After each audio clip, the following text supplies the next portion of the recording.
Ayan. Can we show that? Ang pinapakita rito yung repacking ng shabu.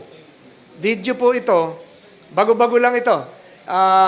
April 27, 2023. Nagre-repacking ng shabu sa loob ng NBP Security. Kita niyo po yan. Ang nagre-repack po niyan ay ilang pangkat din po. May mga pangalan ako dito na kasama sa repacking. Ang mga pangalan po ay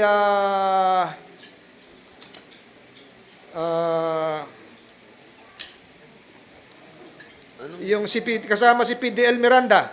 Kilala niyo si PDL Koy Miranda. Siya yung nagbebenta ng sabu. Mayor siya, April 29, 2023. Kita niyo yan, no? Paulit-ulit. Pero sinasabi niyo kanina, Ma'am Angie Bautista, wala na, tigil na yung kontrabando. Ano pa kayang ihigit pang balita dito? Shabu.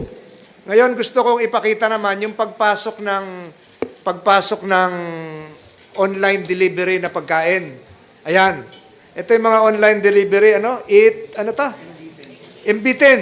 Oh, MB10, pag binuksan yung MB10, hopya dapat ito. Ayan, pag binuksan yung MB10, PDL din to nagbubukas. Kita nyo, ayan Oh, pagbukas ng MB10, fragile. Fragile na ang hopya. Ayun, pagbukas, dahan-dahan, walang sound dito eh. Ayan. Tingnan natin kung anong laman ito. Kasi pag hopya, nakalagay yung sa kahon eh. Kaya ko binabanggit yan, Ginang Bautista, contrary to what you have just mentioned a few minutes ago, talamak pa rin. Hindi yung sinabi mo nung nag-chat, natigil na yung yung mga illegal contraband. Ito na yung hopya. O, binubuksan yung hopya. Pagbukas ng hopya, ayan. Ayan. Kasi online na nga eh. GCash. Ayan. Ayan na nga. Ayan na nga. Bubuksan. Tingnan natin kung anong klaseng hopya ang laman nito. Ayan. Oops. Ayun. Maputing hopya. Ayun. Isang blocking hopya. So, can we stop this? Itigil natin to. Ito yung sinasabi ko eh. Shabu yun. Ito yung sinasabi ko. Dahil sa yung online activities natin, yung GCash, madaling nakakapasok ngayon. Bakit, tama po yung tanong ni Senator De La Rosa, bakit hindi ito nakakapkap? Samantalang sa inyong operating manual, allowed kayong magbukas. Hindi ko na siguro babasahin kung anong section ng inyong operating manual. Part 3, Chapter 5, Bureau of Corrections, Manual of Operations. Packages. Lawfully sent can be opened. Ganon din po yung censorship ng mail, ng mga pinadala. So, bakit po ito nakakalusot? Bakit po ito nakapasok? So, yan po siguro yung sa mga, meron pa tayong susunod na hearing. Bakit ito nakalusot na, kasi kinukonek ko na yung dalinong online transaction, idalaw, GCash. Kaya gusto ko makaharap yung Molly. Kung nasaan siya.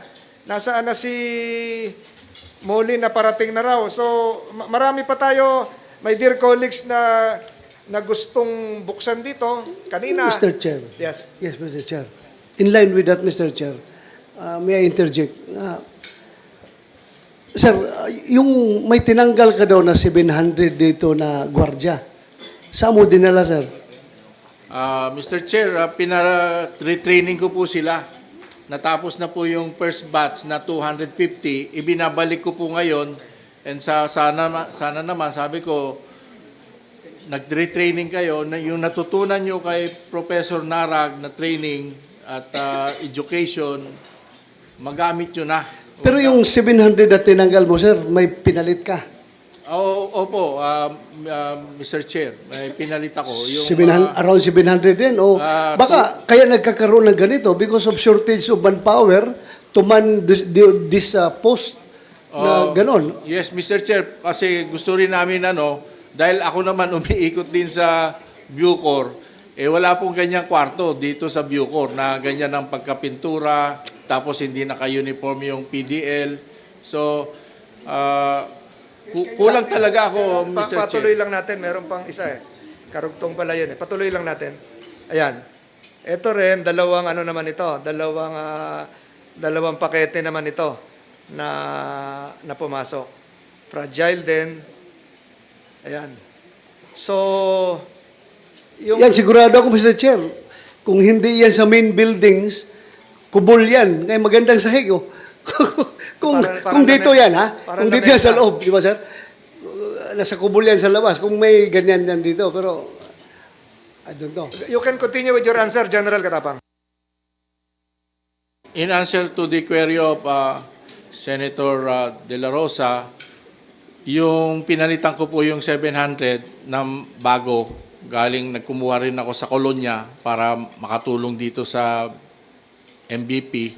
And then of course, nag-training ako ng 250. Yun naman po, na yung mga, kasi hindi naman po lahat yung 700 na involved sa may mga kaso. Yung ilan-ilan lang po doon. Pero ganun pa man, pinatraining ko sila, yung 350 graduate this last week ato, 2 weeks ago, sila na po ngayon ang nakaupo. Na dati pa rin mga tiga MVP, na maasa ko na hindi na nila ito tolerate yung mga pagpasok ng contraband o whatever irregularities na pwede nilang gawin sa loob.